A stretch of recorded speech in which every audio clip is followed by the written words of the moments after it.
தினமும் காலையில எழுந்து ஓடினா, கடுமையான உடற்பயிற்சி செஞ்சா, மூளையில புதிய செல்கள், அதாவது புதிய நியூரான்கள் உருவாகும்னு நீங்க எப்பதாவது கேள்விப்பட்டிருக்கீங்களா? ம் பலரும் அப்படி நினைச்சிட்டு இருக்காங்க. ஆமா. ஆனா அந்த எண்ணத்தை நீங்க இப்போதே மறந்துடுங்க. ஏன்னா 25 வயசுக்கு அப்புறம் மனித மூளையில புதிய நியூரான்கள் கணிசமான அளவுல உருவாவதே இல்ல அப்படிங்கறதுதான் அறிவியல் உண்மை. கண்டிப்பா. அதுதான் நிஜம். அப்படியானால் ஒரு புதிய மொழிய நாம எப்படி கத்துக்கிறோம்? ஒரு புதிய திறமைய எப்படி வளர்த்துக்கிறோம்? வயசாயிடுச்சு, இனிமேல் என்னால மாற முடியாது அப்படின்னு நீங்க நினைச்சிருந்தா உங்களுக்கான விடையத்தான் இந்த ஆழ்ந்த அலசல்ல நம்ம பார்க்க போறோம். ரொம்ப சுவாரஸ்யமான ஒரு தலைப்பு இது. ஆமா. அதாவது நியூரோபிளாஸ்டிசிட்டி எனப்படும் நரம்பியல் நெகிழ்வுத்தன்மை அப்படிங்கிற அறிவியலை பயன்படுத்தி வயது வந்த பிறகு நமது மூளையை நமக்கேற்றபடி மாற்றி அமைப்பது என்பதற்கான ஆதாரபூர்வமான வழிமுறைகளை இன்று நாம் பார்க்க போறோம். கரெக்ட். ஆனா கவலை வேண்டாம். உங்கள மருத்துவ கலைச்சொற்களால குழப்புவது இங்க நோக்கம் அல்ல. மாறாக உங்களுக்கு தேவையான அந்த ஆஹா தருணங்களையும் நடைமுறை அறிவையும் தருவதுதான் இந்த அலசலோட நோக்கம். இந்த நியூரோபிளாஸ்டிசிட்டி அப்படிங்கிற கருத்தாக்கத்தோட அடிப்படையே மனித மூளை என்பது ஒரு பாறைய போல செதுப்பப்பட்ட மாற்ற முடியாத ஒரு பொருள் அல்ல அப்படிங்கிறது தான். ம் அது தன் சூழ்நிலைக்கேற்ப அனுபவங்களுக்கேற்ப தன்னைத்தானே மாத்திக்கிற திறனை இயல்பாகவே கொண்டிருக்கு. மனித மூளை எப்போதுமே மாறுவதற்கு தயாராகவே வடிவமைக்கப்பட்டுள்ளது அப்படிங்கிற அந்த ஒற்றை உண்மைதான் நரம்பியல் அறிவியலோட ஆகப்பெரிய பலம். ரொம்ப அழகா சொன்னீங்க. இந்த நெகிழ்வுத்தன்மை எப்படி வேலை செய்யுதுன்னு புரிஞ்சுக்க நாம அதாவது நாம பிறக்கும்போது நமது மூளை எப்படி இருக்கு அப்படிங்கிற இடத்துல இருந்து ஆரம்பிப்போம். சரி, ஆரம்பிக்கலாம். நாம படிச்ச தரவுகள்ல ஒரு விசித்திரமான ஒப்பீடு இருந்தது. குழந்தைகள் பிறக்கும்போது அவங்க ஒரு உருளைக்கிழங்கு பூச்சி, அதாவது பொட்டேட்டோ பக் போல இருக்கிறாங்கன்னு சொல்லப்பட்டிருந்தது. இது கேட்பதற்கு வேடிக்கையா இருந்தாலும் இதோட அறிவியல் என்ன? அது ஒரு மிக சரியான உயிரியல் ஒப்பீடுதாங்க. ஒரு குழந்தை பிறக்கும்போது அதோட மூளை, நரம்பு மண்டலம் கோடிக்கணக்கான நியூரான்களை கொண்டிருந்தாலும் அவற்றுக்கிடையிலான இணைப்புகள் ரொம்ப கடினமானதாவும் ஆனா எளிதில் மாறக்கூடியதாவும் இருக்கு. ஓஹோ. ஆமா, அந்த இணைப்புகள் துல்லியமானவை அல்ல. அதனாலதான் குழந்தைகளால் தங்கள் கைகளையும் கால்களையும் சரியா ஒருங்கிணைக்க முடிகிறதில்ல. அவங்க கைய அசைக்க நினைச்சா முழு உடலும் சேர்ந்து அசையும். அட ஆமா. ஒரு உருளைக்கிழங்கு பூச்சி எப்படி தட்டு மாதிரி நகருமோ அப்படித்தான் உங்க நரம்பு மண்டலமும் செயல்படுதா? எக்ஸாக்ட்லி. ஆனா இந்த துல்லியமற்ற தன்மையில தான் இயற்கையோட மிகப்பெரிய தந்திரம் ஒளிஞ்சிருக்கு. அது எப்படி? துல்லியமா இல்லாம இருக்கிறது ஒரு குறைபாடு இல்லையா? இல்ல, அதுதான் அவங்களோட சூப்பர் பவர். இப்போ விலங்குகள் எடுத்துக்கங்க. ஒரு மான்குட்டி பிறந்த சில நிமிடங்கள்லயே எழுந்து ஓடத் தொடங்கிடும். ஆமா, உடனே நடக்கும். ஏன்னா அதோட மூளை முன்கூட்டியே ஹார்ட்வயர்டு செய்யப்பட்டுள்ளது. ஆனா மனித குழந்தை பல மாதங்கள் எடுத்துக்கும். ஏன்னா மனித மூளை எந்த சூழல்ல பிறக்க போறோம் அப்படிங்கறத முன்கூட்டியே கணிக்கிறது இல்ல. ஓ, அதாவது அது எந்த மொழியையும் கற்கலாம், எந்த கலாச்சாரத்திற்கும் மாறலாம் இல்லையா? கரெக்ட். அந்த வயசுல அவங்க மூளை எந்த ஒரு புதிய விஷயத்தையும் எந்த ஒரு பெரிய முயற்சியும் இல்லாம மிக எளிதாக கத்துக்கும். அவங்க நரம்பு மண்டலம் புதிய அனுபவங்களுக்காக பசியோடு காத்திருக்கு. புரியுது. அனுபவங்கள் வர வர அந்த துல்லியமற்ற இணைப்புகள் அறுபட்டு மிக சரியான இணைப்புகள் உருவாகுது. அப்படி என்றால் பிறக்கும் போதே மனித மூளையில உள்ள எல்லாமே எளிதில் மாறக்கூடிய அமைப்பாதான் இருக்கிறதா? நாம சுவாசிக்கிறது, உணவு செரிமானமாவது எல்லாமே இப்படிதான் காலப்போக்குல உருவாகுதா? ரொம்ப நல்ல கேள்வி. எல்லாமே நெகிழ்வுத்தன்மையுடன் இருந்தா மனிதனால உயிர் வாழ முடியாது. நமது சுவாசம், இதய துடிப்பு, செரிமானம் போன்றவற்றை இயக்கும் மூளையின் சுற்றுகள் மாறாத, அதாவது நான் பிளாஸ்டிக் அமைப்புகளா முன்கூட்டியே உறுதியா பதியப்பட்டிருக்கு. நிஜமாவா? அப்போ அது மாறாதா? ஆமா, மாறாது. இது உண்மையில நமக்கு கிடைச்ச ஒரு மிகப்பெரிய வரப்பிரசாதம். யோசிச்சு பாருங்க, நாம தூங்கும்போது மூளை நெகிழ்வுத்தன்மையோட செயல்பட்டு முந்தைய நாள் நடந்த ஒரு அதிர்ச்சியான சம்பவத்தால மூச்சு விடுறது எப்படின்னு மறந்துட்டா என்ன ஆகுது? ஐயோ, அது ரொம்ப ஆபத்தாச்சே. அதனாலதான் நம்மை உயிரோடு வச்சிருக்க தேவையான அடிப்படை இயக்கங்கள் மாறாத வகையிலும் வெளியுலகத்தை கத்துக்க தேவையான அறிவுசார் விஷயங்கள் மாறும் வகையிலும் மூளை மிக தெளிவா பிரிக்கப்பட்டிருக்கு. இது கேட்கவே ஆச்சரியமா இருக்கு. சரி, இப்ப நாம அந்த பழைய கட்டுக்கதைக்கு வருவோம். ஆரம்பத்துல நம்ம பேசணுமே, 25 வயசுக்கு அப்புறம் புதிய செல்கள் உருவாகாதுன்னு. அப்போ பெரியவர்களோட மூளை எப்படிதான் மாறுது? இப்போ பருவமடைந்த பிறகு மனித மூளை புதிய நியூரான்களை உருவாக்குவது அப்படிங்கிறது மிக மிக அரிதான ஒண்ணு. நரம்பியல் நெகிழ்வுத்தன்மை என்பது புதிய நியூரான்களை உருவாக்குவதல்ல, ஏற்கனவே இருக்கும் நியூரான்களுக்கு இடையிலான இணைப்புகளை மாற்றி அமைப்பதுதான். ஓ, இருக்கிறதையே மாத்தி அமைக்குதா? ஆமா, நாம புதிய விஷயங்களை கத்துக்கும்போது பழைய தேவையற்ற நரம்பு இணைப்புகளை துண்டிச்சிட்டு புதிய பலமான இணைப்புகளை உருவாக்குறோம். ம். இது ஒரு நகரத்தோட சாலைகளை விரிவுபடுத்துவது போலவோ அல்லது தேவையற்ற பாதைகளை மூடிட்டு புதிய பாலங்களை கட்டுவது போலவோ செயல்படுது. இது நான் இப்படி புரிஞ்சுக்கலாமா? குழந்தையின் மூளை அப்படிங்கிறது தண்ணீர் விடப்பட்ட ஈரமான களிமண் போல இருக்கு. அது எப்படி வேணாலும் ஈஸியா வளைக்கலாம். ஆனா பெரியவர்களோட மூளை என்பது சூளையில் சுடப்பட்ட களிமண் பானை போல ஆகிடுதா? ஆமா, களிமண் ஒப்பீடு மிக சரியா பொருந்தது. பெரியவர்களோட மூளையின் பெரும்பகுதி, குறிப்பா நியோ கார்டெக்ஸ் எனப்படும் பகுதி, நமது தனிப்பட்ட அனுபவங்களுக்கு ஏற்ப ஒரு கஸ்டமைஸ்டு வரைபடமா மாறிடுது. அப்போ அந்த சுடப்பட்ட களிமண்ண நாம திரும்பவும் மாத்தி வடிவமைக்க முடியுமா? கண்டிப்பா முடியும். ஆனா அத தானா மாற்ற முடியாது. அதை மீண்டும் மாற்றுவதற்கான சாவிய நாம தான் குறிப்பிட்ட சில அறிவியல் செயல்முறைகள் மூலம் திருப்பணும். சரி, அனுபவங்கள் மூளைய மாத்துன்னு பொதுவா சொல்லுவாங்களே. நேத்து நான் ஒரு புது ஊருக்கு பயணம் செஞ்சேன். அந்த அனுபவம் என் மூளைய மாத்திருச்சு அப்படின்னு பலரும் சொல்றத கேட்டிருக்கேன். இது உண்மையா? எந்த அனுபவமும் மூளைய மாற்றிடுமா? ஒவ்வொரு அனுபவமும் உங்கள் மூளைய மாற்றும் அப்படிங்கிறது மருத்துவ உலகத்துல உலவும் ஒரு மிகப்பெரிய மாய. அப்படியா? நான் கூட எக்ஸ்பீரியன்ஸ் தான் எல்லாம் நினைச்சேன். இல்ல, நீங்க சாதாரணமா ஒரு பாதையில நடந்து செல்வதாலோ ஒரு புதிய உணவை சுவைப்பதாலோ மூளை உடனடியாக மாறிவிடுவதில்லை. 25 வயசு கடந்த மூளைக்கு அனுபவங்களை விட மிக முக்கியமானது கவனம், அதாவது அட்டென்ஷன். கவனம் தானா? ஆமா, நீங்க மிக கூர்மையாக கவனம் செலுத்தும் விஷயங்கள் மட்டுமே உங்கள் மூளைய மாற்றும். சாதாரணமா உங்க வாழ்வில் கடந்து செல்லும் நிகழ்வுகள் மூளையில எந்த நிரந்தர பதிவையும் ஏற்படுத்துவதில்லை. ஒரு நிமிஷம் பொறுங்க. கவனம் செலுத்தினால் மூளை மாறும்னு சொல்றீங்க. இதை இப்போ கேட்டுட்டு இருக்கிற பலர் தினமும் 2-3 மணி நேரம் ஸ்மார்ட் போன்ல முழு கவனத்தோட ரீல்ஸ் பாக்குறாங்களே, அவங்க மூளை ஏன் இன்னும் ஒரு மேதையா மாறல? மிக நுட்பமான கேள்வி. அந்த கவனம் வேற, இந்த கவனம் வேற. ஓ, ரெண்டுக்கும் வித்தியாசம் இருக்கா? கண்டிப்பா. நீங்க ரீல்ஸ் பார்க்கும்போது செலுத்துவது செயலற்ற கவனம், அதாவது பாசிவ் அட்டென்ஷன். அது உங்களை ஈர்க்குது, ஆனா மூளைய சிந்திக்க வைக்கிறதில்ல. சரி, அப்போ மூளையை மாத்த என்ன மாதிரி கவனம் தேவை? மூளையை மாற்ற தேவையானது செயல்பாட்டு கவனம் அல்லது முயற்சியுடன் கூடிய கவனம், அதாவது ஆக்டிவ் அட்டென்ஷன். ஒரு விஷயத்தை கத்துக்கணுங்கிற உந்துதலோடு நீங்க கொடுக்கும் கவனமே மூளைய மாற்றும். புரியுது. இதை அறிவியல் பூர்வமா புரிஞ்சுக்க நமது தரவுகள்ல உள்ள மெர்சனிக் மற்றும் ரெக்கன்சோன் செஞ்ச ஒரு அற்புதமான ஆய்வை பார்க்கணும். ஆமா, அந்த சுழலும் உருளை, அதாவது ஸ்பின்னிங் ட்ரம் ஆய்வு தானே? அதை பத்தி கொஞ்சம் விரிவா சொல்லுங்க. கண்டிப்பா. அந்த ஆய்வுல விஞ்ஞானிகள் ஒரு சின்ன சுழலும் உருளையில சில மேடுகளை உருவாக்குனாங்க. ஆய்வுல கலந்துகிட்டவங்கள அந்த உருளையின் மீது தங்கள் விரல்களை வைக்குமாற கூறுனாங்க. சரி.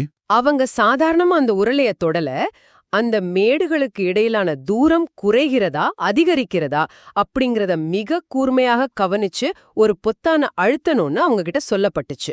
ஓ, அப்ப முழு கவனமும் விரல்களோட தொடு உணர்வுல இருக்கு.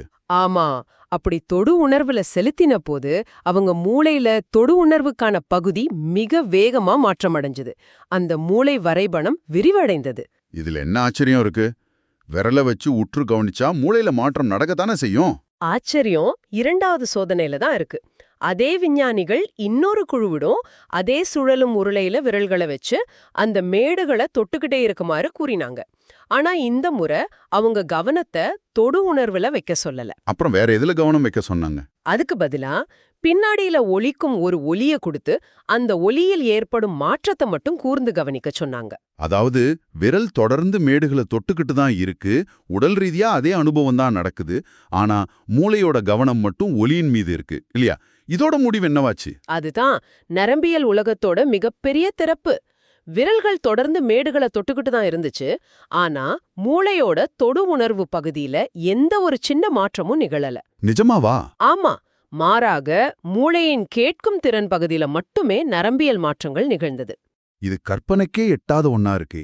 அதாவது நான் என் உடலால எது செய்யறேன், என்ன அனுபவத்தை பெறுகிறேன் என்பது முக்கியமே அல்ல, என் மனசால் எதன் மீது என் கவனத்தை முழுமையாக வைக்கிறேன் அப்படிங்கிறது தான் என் மூளையை மாத்துதா? 100க்கு 100 உண்மை. இதை இன்னும் ஈஸியா புரிஞ்சுக்க பிறவியிலேயே பார்வையற்றவர்களை பாருங்க. அவங்க மூளையில பார்வைக்கான பகுதி எந்த வேலையும் இல்லாம சும்மா இருக்காது. ஆமா, அவங்களுக்கு பார்வை இல்லையே, அப்ப அந்த பகுதி என்ன செய்யும்? மூளை மிகவும் சிக்கனமானது. அது எந்த பகுதியும் வீணாக்காது. அந்த பார்வைக்கான பகுதி முழுவதும் கேட்கும் திறனுக்காகவும் விரல் நுனிகளால் பிரெய்லி படிப்பதற்கான தொடு உணர்வுக்காகவும் தன்னை முழுமையா மாத்தி அமைச்சுக்குது. அடா, அதனாலதான் பார்வையற்றவர்களுக்கு ஒலியை துல்லியமாக கணிக்கும் திறன் இயற்கையாவே அபாரமா இருக்கா? கரெக்ட். அவங்களுக்கு தேவை ஏற்படும் போது மூளை தன் வரைபடத்தையே மாற்றி வரைஞ்சுக்குது. சரி, இப்ப கவனம் என்பதுதான் மூளையை மாற்றுவதற்கான சாவி அப்படிங்கிறது ரொம்ப தெளிவா புரியுது. ஆனா நான் ஒரு விஷயத்தின் மீது கவனம் செலுத்தும் போது என் மூளைக்குள்ள என்ன நடக்குது? ஏதோ ஒரு மாயாஜாலம் போல மூளை மாறிட முடியாதே. அந்த ரசாயன கலவை என்ன? ஆமா, எந்த மாயாஜாலமும் இல்ல. மூளை மாற 2 மிக முக்கியமான ரசாயனங்கள் தேவை. ஒன்னு எபினெஃப்ரின், இத நாம அட்ரினலின் அப்படின்னு சொல்லுவோம். 2வது அசிடைல்கோலின். இந்த 2ம் சரியான விகிதத்துல இணையும் போதுதான் மூளையில மாற்றம் தொடங்கும். ஓகே, இந்த ரசாயனங்களோட வேலையை தனித்தனியா பிரிச்சு பார்ப்போம். எபினெஃப்ரின் அப்படின்னா ஒரு சுறுசுறுப்பை கொடுக்கும் ரசாயனம் இல்லையா? இது மூளைக்கு எப்படி கிடைக்குது? எபினெஃப்ரின் என்பது நம்மை விழிப்போடும் சுறுசுறுப்போடும் சில சமயங்களில் பதற்றத்தோடும் வச்சிருக்கக்கூடிய ரசாயனம்.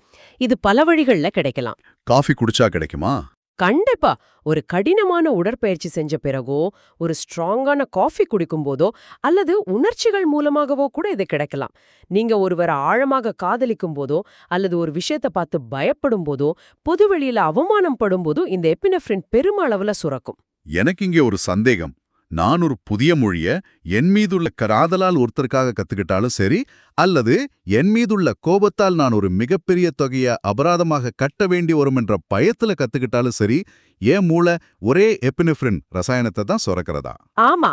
உணர்ச்சிகளுக்கிடையே மூளைக்கு வித்தியாசம் தெரியாதா? ரசாயன அடிப்படையில பார்த்தா மூளைக்கு அன்பிற்கும் பயத்திற்கும் கோபத்திற்கும் எந்த வித்தியாசமும் தெரியாது. பரிணாம ரீதியா மூளைக்கு தேவை விழிப்புணர்வு மட்டுமே. ஓ, அலர்ட்னஸ் மட்டும்தானா? ஆமா. ஒரு சிங்கம் உங்களை துரத்துனாலும் சரி, நீங்க விரும்பும் நபர் உங்களை பார்த்து சிரிச்சாலும் சரி, மூளை எபினெஃப்ரின் மூலமா உங்களை உஷார்படுத்துது. அந்த விழிப்புணர்வு நிலைய அடைவதுதான் முதல் படி. சரி, எபினெஃப்ரின் நம்ம உஷார்படுத்திருச்சு, ஒருவித விழிப்பு நிலைக்கு நாம வந்துட்டோம். பிறகு அந்த 2வது ரசாயனம் அசிடைல்கோலின், அது என்ன செய்யுது? அது ஏன் அவ்வளவு முக்கியம்? எபினெஃப்ரின் நம்ம விழிப்படைய செய்யுதுன்னா, அசிடைல்கோலின் நமது கவனத்தை ஒருமுகப்படுத்தும் ஸ்பாட்லைட்டாக செயல்படுது. ஸ்பாட்லைட்டா? ஆமா. இது மூளை தண்டிலும் நியூக்ளியஸ் பேசிலிஸ் என்ற பகுதியிலும் உற்பத்தியாகுது. இத ஒரு நாடக மேடையோட ஒப்பிட்டு பாருங்க.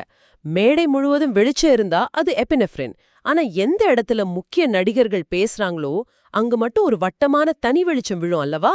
ஆமா, பாத்திருக்கேன். அந்த ஸ்பாட்லைட் தான் அசிடைல்கோலின். உலகத்துல எத்தனையோ சத்தங்களும் காட்சிகளும் உங்களை சுற்றி இருந்தாலும், நீங்க கற்க நினைக்கும் அந்த ஒரு குறிப்பிட்ட விஷயத்தின் மீது மட்டும் இது ஒளியை பாய்ச்சும். ரொம்ப அருமையான விளக்கம். இந்த ஸ்பாட்லைட்டை நம்ம எப்படி ஆன் செய்வது? இதை தூண்டுவதற்கு ஏதாவது குறுக்கு வழிகள் இருக்கா? சில ரசாயன குறுக்கு வழிகள் இருக்கு. உதாரணமா நிக்கோட்டின். இந்த அசிடைல்கோலினை மூளையில மிக வேகமா தூண்டும் தன்மை கொண்டது. நமது தரவுகள்ல ஒரு சுவாரஸ்யமான குறிப்பு இருந்தது. என்னது? ஒரு நோபல் பரிசு பெற்ற விஞ்ஞானி தான் ஆய்வகத்துல வேலை செய்யும்போது நிக்கோரெட் என்ற ஸ்வீங்கம்மை மெல்லும் பழக்கம் கொண்டவராம். அது அவரது கவனத்தை ஒருமுகப்படுத்துவதா அவர் நம்பினார். அட, இது கொஞ்சம் ஆபத்தான ஆலோசனையா இருக்கே. கவனத்தை குவிக்கணும் அப்படிங்கிறதுக்காக நாம எல்லாரும் நிக்கோட்டினையோ அல்லது வேறு ரசாயன மாத்திரைகளையோ தேடி ஓட முடியாதே. அது நிறைய பக்க விளைவுகளை ஏற்படுத்துமே. கண்டிப்பா. நான் அதை ஒருபோதும் பரிந்துரைக்க மாட்டேன். நிக்கோட்டின் போன்ற ரசாயனங்கள் தற்காலிக கவனத்தை தந்தாலும் அவை நடுக்கத்தையும் தேவையற்ற பதற்றத்தையும் நீண்டகால அடிமைத்தன்மையையும் ஏற்படுத்தும். ஆமா, அது ரொம்ப மோசம். நமது நோக்கம் இயற்கையாகவே நமது மூளையோட கவனத்தை எப்படி குவிப்பது அப்படிங்கிறது தான். அந்த ரகசியத்தை தான் நரம்பியல் அறிவியல் நமக்கு கற்றுத்தருது. மூளையை ஹேக் செய்யும் அந்த நடைமுறை தந்திரங்களை நாம பயன்படுத்தணும். அந்த இயற்கை தந்திரங்கள் என்னென்ன? நான் இப்போ ஒரு கடினமான புத்தகத்தை படிக்க போறேன், அல்லது என் ஆபீஸ்ல ஒரு முக்கியமான வேலையை தொடங்க போறேன் அப்படின்னா நான் எப்படி என் கவனத்தை குவிக்கிறது? இதுக்கு நரம்பியல் அறிவியல்ல ஒரு தங்க விதியை பின்பற்றணும். அதாவது மனக்கவனம் பார்வை கவனத்தை பின்தொடர்கிறது. மனக்கவனம் பார்வையை பின்தொடருதா? ஆனா நீங்க உங்கள் பார்வையை எங்கு குவிக்கிறீர்களோ அங்குதான் உங்கள் மனதும் குவியும். இதுவும் பரிணாம வளர்ச்சியோட எச்சம்தான். பழங்காலத்துல மனிதன் வேட்டையாடும்போது ஒரு விலங்கின் மீது தன் பார்வையை முழுமையாக குவிப்பான். அப்போ அவனது மூளை விழிப்படைந்து சுற்றி உள்ள மற்ற அனைத்தையும் மறந்து அந்த இலக்கின் மீது மட்டுமே கவனம் செலுத்தும். அதே தந்திரத்தை நாம இப்போதும் பயன்படுத்தலாம். இதை எப்படி நடைமுறையில செய்யறது? இப்போ நான் என் மடிக்கணினியை துறக்கிறேன். அடுத்து நான் என்ன செய்யணும்? மிக எளிமையான ஒரு பயிற்சி இருக்கு. நீங்க படிக்க அல்லது வேலை செய்ய போற அதே தூரத்துல உள்ள ஒரு சின்ன புள்ளிய தேர்ந்தெடுங்க. அது செவுத்துல உள்ள ஒரு சின்ன கரையா இருக்கலாம், அல்லது உங்கள் கணினி திரையில உள்ள ஒரு புள்ளியா இருக்கலாம். ஓகே, ஒரு புள்ளி. அந்த புள்ளியை 60 முதல் 120 வினாடிகள் வரை உற்று நோக்குங்க. நீங்க சாதாரணமாக கண் சிமிட்டலாம், அதுல தவறில்ல. ஆனா உங்கள் பார்வை அந்த புள்ளிய விட்டு அகலக்கூடாது. சரி, அப்படி உற்று பார்த்தா என்ன ஆகும்? இப்படி உங்கள் கண்களை குவித்து ஒரு குறிப்பிட்ட இலக்கை பார்க்கும்போது உங்கள் கண்களின் அசைவுகள் மூளையின் தானியங்கி நரம்பு மண்டலத்திற்கு ஒரு சிக்னல் அனுப்புது. மூளையில இயற்கையாகவே அசிட்டைல் கோலின் மற்றும் எபினெஃப்ரின் சுரந்து மூளை அதிகபட்ச விழிப்பு நிலையை அடையுது. இது கேட்பதற்கு மிக சாதாரண விஷயமா தோணலாம், ஆனா இதோட அறிவியல் சக்தி அபாரமா இருக்கு. பார்வை என்பது ஏதோ உலகத்தை பார்க்கும் கேமரா மட்டும் இல்ல, அது நமது மூளையின் கண்ட்ரோல் ரூம் போல செயல்படுது. கரெக்ட். சரி, இது பார்வை கற்றலுக்கு சரி. ஆனா நான் இயர்போன்ஸ் மாட்டிக்கிட்டு உங்களை போன்றவர்களின் பேச்சை கேட்டு படிக்கிறேன்னு வச்சுப்போம். அப்போ நான் பேச்சாளரோட கண்களையே உற்று நோக்கணுமா? அதுதான் பலரும் செய்யும் ஒரு பெரிய தவறு. யாராவது சொல்வதை கூர்ந்து கவனிக்கணும்னா அவங்க கண்களை பார்த்துக்கிட்டே கேட்பது முற்றிலும் தவறான முறை. அப்படியா? நான் கூட ஐ கான்டாக்ட் ரொம்ப முக்கியம்னு நினைச்சேன். அப்படி செஞ்சா உங்கள் மூளையோட பார்வை அமைப்பு செயல்படத் தொடங்கி அவர் என்ன சொல்றாரு என்பதை விட அவர் முகம் எப்படி அசைது, அவர் என்ன ஆடை அணிந்திருக்கார் என்பதிலேயே அதிக கவனம் செலுத்தும். ஓ, கவனம் சிதறிடுமா? ஆமா, கேட்டு படிக்கும்போது உங்கள் கண்களை மூடிக்கொள்வதே மிகச்சிறந்தது. கண்களை மூடும்போது பார்வைக்கான நரம்பு சுற்றுகள் அணைக்கப்பட்டு ஒளியின் மீதான கவனம் பல மடங்கு அதிகரிக்கும். வாவ்! ஆக ஒரு புத்தகத்தை படிக்க போறீங்கன்னா கண்களை ஒரு புள்ளியில குவியுங்க, ஒரு ஒலியை கேட்க போறீங்கன்னா கண்களை மூடுங்க. அருமையான தந்திரம். அடுத்து, இந்த கவனத்தை நான் எவ்வளவு நேரம் தொடர்ந்து வச்சிருக்க முடியும்? நான் மணிக்கணக்கில் உட்கார்ந்து படிக்க முடியுமா? முடியாது. மனித மூளை அப்படி மணிக்கணக்கில் வேலை செய்ய வடிவமைக்கப்படவில்லை. கற்றுக்கொள்வதற்கான சிறந்த நேரம் 90 நிமிட சுழற்சிகள் மட்டுமே. 90 நிமிஷம் தானா? ஆமா. நீங்க ஒரு புதிய விஷயத்த கற்க உட்காரும்போது அதிகபட்சம் ஒரு 90 நிமிடத்தை ஒதுக்குங்க. இதுல நீங்க கவனிக்க வேண்டிய மிக முக்கியமான விஷயம் ஒன்னு இருக்கு. அந்த 90 நிமிடத்தோட முதல் 5 முதல் 10 நிமிடங்கள் உங்கள் கவனம் மிக கடுமையா சிதறும். மனம் வேறு எதையாவது தேடும், ஸ்மார்ட் போனை எடுக்க தோணும், ஒருவித எரிச்சல் ஏற்படும். ஆமாமா, இதை நான் பலமுறை உணர்ந்திருக்கேன். அந்த எரிச்சல் வரும்போது இன்று நமக்கு மூளை வேலை செய்யல அப்படின்னு நான் எழுந்து போயிடுவேன். அதுதான் நீங்க செய்யற பிழை. அந்த எரிச்சல் இருந்தா நீங்க தவறாக செய்றீங்கன்னு அர்த்தம் அல்ல. உங்கள் மூளையில எபினெஃப்ரின் சுரந்து நரம்புகளுக்கு இடையே ஒரு உராய்வு ஏற்படுதுன்னு அர்த்தம். ஓ, அது நல்ல விஷயமா? கண்டிப்பா. நீங்க சரியான பாதையில செல்றீங்க என்பதற்கான அறிகுறி தான் அந்த எரிச்சல். அந்த முதல் 10 நிமிடங்களை கடந்துட்டா மூளை தானாகவே அந்த ஸ்பாட்லைட்டை ஆன் செய்து அடுத்த 80 நிமிடங்களுக்கு உங்களை ஆழமான கற்றல் நிலைக்கு கொண்டு சென்றுடும். இந்த 90 நிமிடங்களுக்கு பிறகும் நாம கவனமா இருக்கணுமா? தேவையில்லை. எல்லா நேரமும் முழு கவனத்துடன் இருக்க முடியாது, இருக்கவும் கூடாது. மிகச்சிறந்த வெற்றியாளர்கள், அதீத திறன் கொண்டவர்கள் கூட நாளின் பல நேரங்களில் எந்த கவனமும் இன்றி தளர்வாகவே நடமாடுவாங்க. சில நேரங்களில் சும்மா நடப்பாங்க, வானத்தை பாப்பாங்க. அது மூளை தன்னைத்தானே ஆசுவாசப்படுத்திக் கொள்ள மிக மிக அவசியம். இங்கதான் இந்த அலசலோட மிகப்பெரிய திருப்புமுனை வருது. நாம 90 நிமிஷம் கஷ்டப்பட்டு படிச்சாச்சு, ஆரம்ப எரிச்சலை தாண்டி முழு கவனமும் செலுத்தியாச்சு. இப்போ என் மூளை மாறிடுச்சா? நான் அந்த புதிய திறமையை கத்துக்கிட்டேன்னு சொல்லலாமா? இல்லை. என்ன இல்லைன்னு சொல்றீங்க? மூளை இப்போ மாறவில்லை அப்படின்னு தான் நரம்பியல் தரவுகள் கூறுது. இது எப்படி சாத்தியம்? அவ்வளோ நேரம் கஷ்டப்பட்டு படிச்சது வீணா? வீண்டல்ல. அதுதான் நரம்பியல் நெகிழ்வுத்தன்மையோட மிகப்பெரிய ரகசியம். நீங்க விழித்திருக்கும் போதோ அல்லது கடுமையாக கற்றுக்கொள்ளும் போதோ மூளை மாறுவதே இல்ல. அந்த நேரத்துல மூளை தகவல்களை உள்வாங்க மட்டுமே செய்யுது. அப்போ எப்பதான் மூளை மாறுது? நரம்பியல் நெகிழ்வுத்தன்மை என்பது நீங்க எப்ப தூங்குறீங்களோ அப்ப மட்டுமே நிகழ்கிறது. இதை கொஞ்சம் விரிவா விளக்குங்களேன். நம்ம முழிச்சிருக்கும் போது என்ன நடக்குது, தூங்கும்போது அப்படி என்ன மேஜிக் நடக்குது? நீங்க விழித்திருந்து அந்த 90 நிமிடம் படிக்கும்போது அசிட்டைல் கோலின் உங்கள் மூளையில ஒரு முத்திரைய மட்டுமே பதிக்கிறது. ஒரு மார்க்கர் மாதிரி இல்லையா? ஆமா. இந்த நியூரான்கள் எல்லாம் இப்போ வேலை செஞ்சது, இவை முக்கியமானவை அப்படின்னு ஒரு மார்க்கரை மட்டும் வைக்குது. ஆனா கற்றல் அத்தோடு முடிந்து விடுவதில்லை. சரி. நீங்க எப்ப ஆழ்ந்த உறக்கத்திற்கு செல்றீங்களோ அல்லது ஆழ்ந்த ஓய்வு நிலைக்கு செல்றீங்களோ அப்போதான் மூளை அந்த முத்திரைகளை பார்த்து தேவையற்ற இணைப்புகளை துண்டிச்சுட்டு தேவையானதை நிரந்தர நரம்பு இணைப்பா மாற்றுது. தூக்கத்தின் போது மூளை நீங்க கத்தத வேகமா ரீப்ளே பண்ணி பாக்குது. இதை நிரூபிக்க செல் ரிப்போர்ட்ஸ் என்ற புகழ்பெற்ற அறிவியல் இதழில் வெளியான ஒரு ஆய்வு முடிவை நாம இங்கே குறிப்பிடணும். அந்த ஆய்வுல 15 முதல் 16 விளக்குகள் ஒரு குறிப்பிட்ட வரிசையில எரியும், அதை சரியாக நினைவில் வச்சு பிரதிபலிக்கும் ஒரு மிக கடினமான சோதனையை சிலரிடம் கொடுத்தாங்க.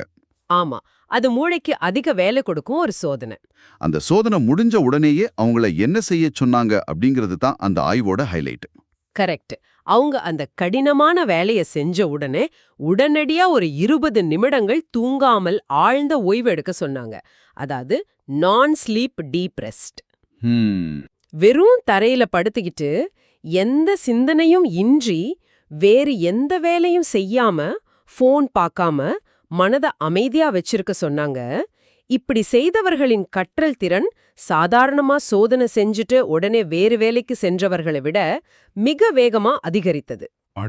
அதாவது எந்த சிந்தனையும் இன்றி மனதை அலைய விடுவது மூளையின் நிரந்தர கற்றலை வேகப்படுத்துது. இது கேட்பவர்களுக்கு எவ்வளவு பெரிய நிம்மதியை தரும் தெரியுமா? நீங்க ஒரு விஷயத்துக்காக கடுமையா உழைச்சு படிக்கிறீங்க, உங்கள் மூளையை கசக்குறீங்க. அதன் பிறகு நீங்க செய்ய வேண்டிய சிறந்த விஷயம் என்னவென்றால், ஒரு 20 நிமிடம் தரையில் படுத்துக்கிட்டு எதுவுமே செய்யாம அமைதியா இருப்பதுதான். உண்மைதான். அந்த அமைதிதான், அந்த ஓய்வுதான் உங்கள் மூளையை நிரந்தரமாக மாற்றுது. ஆமா, உண்மையான உழைப்பு விழித்திருக்கும் போது நடக்குது. ஆனா உண்மையான மாற்றம் ஓய்வுல தான் நடக்குது. இந்த முரண்பாடுதான் நரம்பியல் அறிவியலோட அழகு. ரொம்ப சரியா சொன்னீங்க. நாம இன்று பார்த்த விஷயங்களை சுருக்கமா உங்கள் மனதிற்குள் பதிய வைப்போம். நீங்க இப்போ புதிதா ஒன்ன கத்துக்க போறீங்க அல்லது உங்கள் குணத்தை மாத்த போறீங்கன்னா, நரம்பியல் அறிவியல் படியான உங்கள் திட்டம் இதுதான். கண்டிப்பா இதை கேட்பார்கள் ஃபாலோ பண்ணணும். முதல்ல ஒரு காரணம் மூலம் எபினெஃப்ரின் சுரக்க செய்து விழிப்புணர்வை அடைங்க. இரண்டாவது, 60 முதல் 120 வினாடிகள் உங்கள் பார்வையை ஒரு புள்ளியில குவித்து அசிட்டைல் கோலினை உருவாக்கி கவனத்தின் ஸ்பாட்லைட்டை ஆன் செய்யுங்க. மூணாவது, அதிகபட்சம் 90 நிமிடங்கள் எந்த இடையூறுமின்றி முழு ஈடுபாட்டுடன் இருங்க. அந்த முதல் 10 நிமிட எரிச்சலை பொருட்படுத்தாதீங்க, அது இயற்கை. இறுதியா, எல்லாவற்றையும் மூடி வச்சுட்டு உறக்கத்திற்கோ அல்லது 20 நிமிட ஆழ்ந்த ஓய்விற்கோ செல்லுங்க. இதுவே பெரியவர்கள் தங்கள் மூளையை மாற்றுவதற்கான அறிவியல் ரகசியம். மிக துல்லியமாக தொகுத்துட்டீங்க. இதை தொடர்ந்து பயிற்சி செய்யும்போது மனித மூளை எந்த வயசிலும் மாறுவதற்கு தயாராகவே இருக்கும் ஒரு அற்புதமான இயந்திரம் என்பதை நீங்க உணர்வீங்க. இந்த தகவல்களை வச்சு உங்களை நோக்கி ஒரு ஆழமான கேள்வியை முன்வைக்க விரும்புறேன். நாம இன்று ஒரு முக்கியமான விஷயத்தை பார்த்தோம். நமது மனக்கவனம் நமது பார்வை கவனத்தை பின்தொடர்கிறது அப்படின்னு. எதன் மீது கவனத்தை குவிக்கிறோமோ அதுவே மூளையில நிரந்தரமா பதியணும் பார்த்தோம். ஆமா. சற்று யோசிச்சு பாருங்க. நாம ஒவ்வொரு நாளும் பல மணி நேரம் நமது ஸ்மார்ட் போன்கள்ல உள்ள அந்த சிறிய அதிவேகமாக நகரும் திரையின் மீது நமது பார்வையை முழுமையாக குவித்து வச்சிருக்கோம். ரீல்ஸ், ஷார்ட்ஸ் என நமது கண்கள் அங்கும் இங்கும் அலைபாயுது. எபினெஃப்ரின், அசிட்டைல் கோலின் எல்லாம் சுரந்து மூளை விழிப்படையுது. அப்படியானால் நாம ஒவ்வொரு நாளும் தூங்கும்போது எந்தெந்த தேவையற்ற தற்காலிகமான குப்ப விஷயங்களையெல்லாம் நமது மூளைக்குள் நிரந்தர நரம்பு இணைப்புகளா பதிய வச்சுக்கிட்டு இருக்கோம். உங்கள் மூளை வரைபடத்தை நீங்க எப்படி வரைய விரும்புறீங்க? சிந்திச்சு பாருங்க. மீண்டும் ஒரு சிறந்த ஆழ்ந்த அலசலில் சந்திப்போம்.